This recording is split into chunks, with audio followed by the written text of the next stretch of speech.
Assalamualaikum warahmatullahi wabarakatuh. Perkenalkan, nama saya Delila dengan NIM 180141504. Saya dari program studi pendidikan guru sekolah dasar dari kelas 5C Universitas Muhammadiyah Bangka Belitung. Baiklah, dalam kesempatan kali ini dalam seminar proposal, saya akan mempresentasikan proposal saya yang berjudul pengaruh penggunaan media Kahoot terhadap hasil belajar siswa sekolah dasar selama belajar daring. Latar belakang. Suatu proses belajar mengajar merupakan salah satu hal yang sangat diperhatikan dalam penyelenggaraan pendidikan. Proses belajar mengajar merupakan suatu proses yang mengandung serangkaian perbuatan guru dan siswa atas dasar hubungan timbal balik yang berlangsung dalam situasi edukatif untuk mencapai tujuan tertentu.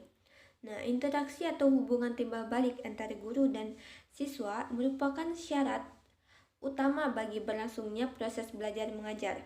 Salah satu inovasi baru yang dapat diciptakan sebagai alat bantu pembelajaran yaitu media pembelajaran interaktif yang memanfaatkan teknologi komputer sebagai perangkat utamanya. Nah, seorang guru juga tidak hanya dituntut untuk menguasai materi, namun juga harus mampu mengembangkan dan memanfaatkan media pembelajaran supaya pencapaian hasil belajar sesuai dengan standar kompetensi yang dituju. Nah, apalagi di saat pandemi seperti sekarang, pastinya suatu inovasi yang berhubungan dengan teknologi itu sangatlah diperlukan. Nah, salah satunya yaitu dengan penggunaan media pembelajaran Kahoot. Nah, Kahoot ini merupakan salah satu media pembelajaran online yang berisikan kuis dan game. Nah, dengan adanya Kahoot ini, guru diharapkan dapat lebih mendapatkan hasil dari belajar siswa, di mana pastinya selama pandemi ini, selama sekolah daring, pastinya guru agak sulit dalam mendapatkan nilai siswa, apalagi dalam hal nilai sikap, keterampilan, dan juga nilai dalam pembelajaran. Nah, dengan adanya Kahoot ini diharapkan guru mendapatkan hasil belajar siswa yang lebih maksimal walaupun pastinya masih ada kekurangannya. B. Fokusan masalah. Berdasarkan latar belakang yang ada sebelumnya, maka penelitian difokuskan pada pengaruh dari penggunaan media Kahoot dalam pembelajaran terhadap hasil dari belajar peserta didik pada jenjang sekolah dasar selama sekolah dari daring. C. Rumusan masalah. Nah, rumusan masalah yang didapat yaitu, adakah pengaruh penggunaan dari media Kahoot terhadap hasil belajar siswa sekolah dasar selama belajar daring? D. Tujuan penelitian. Berdasarkan rumusan masalah, maka didapatkan tujuan penelitian yaitu untuk mengetahui pengaruh dari penggunaan media Kahoot terhadap hasil belajar siswa sekolah dasar selama belajar daring. Manfaat penelitian. Yang pertama, bagi peneliti. Bagi peneliti diharapkan penelitian mendapatkan kesempatan langsung untuk menerapkan media pembelajaran Kahoot sebagai pembelajaran siswa kelak jika menjadi seorang pendidik. Jika sudah menjadi seorang pendidik. Nah, kemudian yang kedua bagi guru. Bagi guru dapat menambah pengetahuan tentang media pembelajaran berbasis Kahoot serta media pembelajaran Kahoot ini dapat dijadikan referensi sebagai media pembelajaran di sekolah maupun selama daring ini. Nah, yang ketiga yaitu bagi siswa.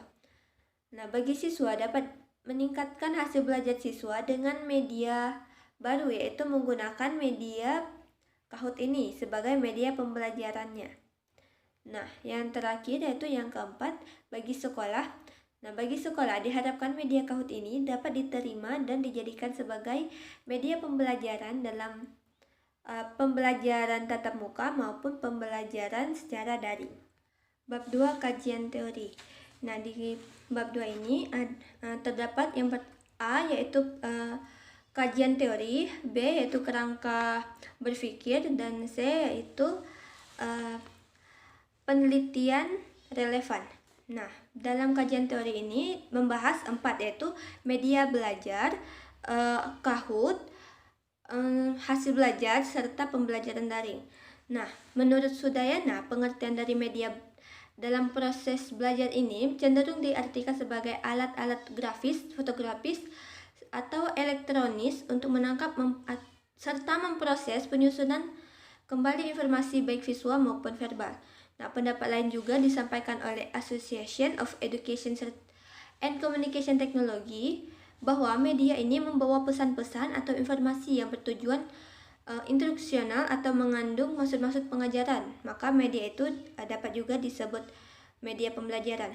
Nah, manfaat dari media pembelajaran ini yaitu media pembelajaran ini memperjelas penyajian pesan dan informasi. Kemudian dapat meningkatkan serta mengarahkan perhatian anak sehingga menimbulkan motivasi belajar dan interaksi yang langsung antara anak dengan lingkungannya. Kemudian media pembelajaran ini itu mengatasi keterbatasan indera ruang dan waktu. Nah, kemudian media pembelajaran ini juga memberikan pengalaman yang sama antara siswa satu dengan siswa yang lainnya. Nah, kemudian pengertian dari Kahoot yaitu Kahoot ini merupakan website edukatif yang pada awalnya diinisiasi oleh Johan Brand, Jamie Broker, dan Morten Versvik dalam sebuah joint project dengan Norwegian University of Technology dan Science pada Maret 2013. Nah, Kahoot ini dapat diartikan sebagai media pembelajaran interaktif karena Kahoot ini digunakan dalam kegiatan belajar mengajar itu bisa seperti mengadakan pretest, post-test, latihan soal, penguatan materi, remedial, pengayaan, dan sebagainya. Nah, salah satu syarat untuk membuat Kahoot ini yaitu memiliki akun Gmail. Nah, Kahoot ini memiliki 4 fitur yaitu game, kuis, diskusi, dan survei. Kemudian hasil belajar menurut Gagne dalam Geoffrey 2013 yaitu kemampuan performance yang ada di dalam diri seseorang yang dapat juga disebut dengan kapabilitas. Nah, kapabilitas ini ada 5 kategorinya menurut Gagne. Nah, yang pertama yaitu intellectual skill atau keterampilan intelektual. Yang kedua yaitu kognitif strategi atau strategi kognitif. Yang ketiga yaitu verbal information atau informasi verbal. Nah, yang keempat yaitu motor skill atau keterampilan motorik. Nah, yang terakhir adalah attitude atau sikap. Nah, yang kemudian ada pembelajaran daring. Nah, pembelajaran daring ini merupakan pembelajaran yang menggunakan jaringan internet yang aksesibilitas, kognitivitas, serta fleksibel untuk memunculkan berbagai jenis interaksi pembelajaran. Nah, untuk pelaksanaannya pastinya memerlukan dukungan perangkat mobile seperti handphone, laptop, komputer, tablet, maupun iPhone. B. Kerangka berpikir. Penyampaian materi secara daring yang diberikan melalui video call atau bisa dibilang Zoom, terus ada WhatsApp, terus voice note, adapun video pembelajaran, dan yang aplikasi pembantu lainnya. Nah, apabila pembelajaran tersebut terpaku hanya kepada guru dan tidak memberikan perhatiannya kepada siswa, maka siswa tersebut akan tidak aktif.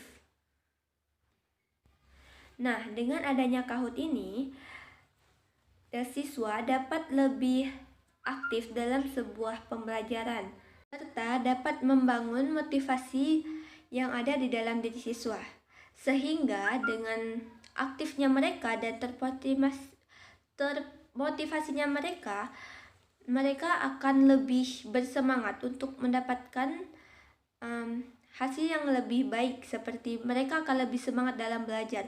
Nah, mereka bersemangat dalam belajar, maka mereka akan mendapatkan hasil belajar yang lebih maksimal atau lebih baik dari sebelumnya. Penelitian interaktif yang pertama yaitu menurut Irwan dan kawan-kawan 2019 dalam efektivitas penggunaan Kahoot untuk meningkatkan meningkatkan hasil belajar siswa. Media belajar yang interaktif dapat menumbuhkan minat belajar karena adanya inovasi, tampilan yang menarik, sehingga membuat siswa lebih semangat dalam belajar, yang pada akhirnya prestasi belajar siswa pun meningkat.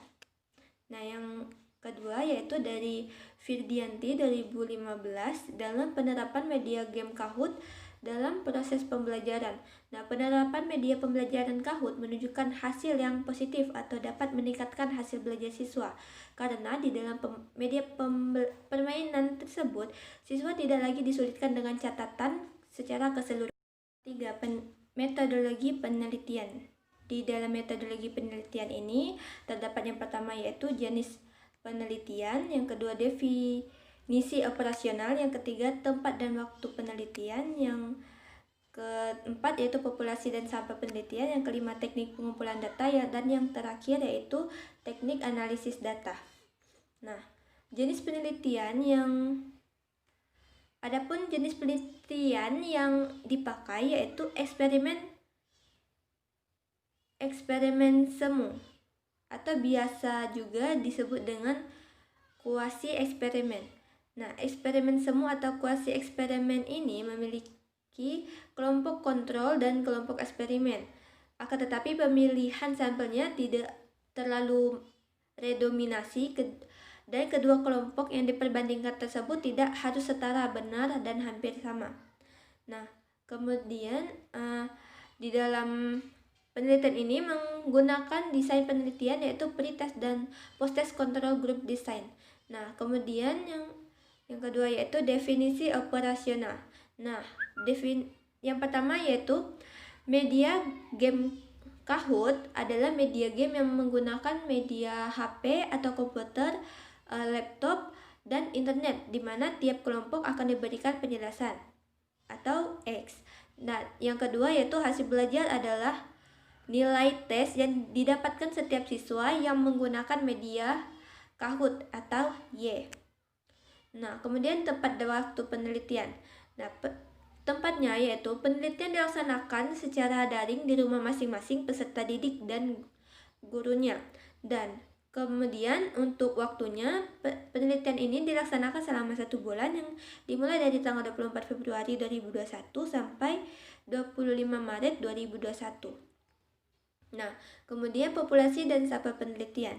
Populasi penelitian ini berupa seluruh anak kelas tinggi pada jenjang sekolah dasar yaitu kelas 4, 5, dan 6 tahun ajaran 2020-2021. Sedangkan sampel penelitian ini dilakukan secara random sampling dari 3 kelas atas tersebut diambil 2 kelas yaitu kelas 4 sebagai kelas eksperimen dan kelas 5 sebagai kelas kontrol.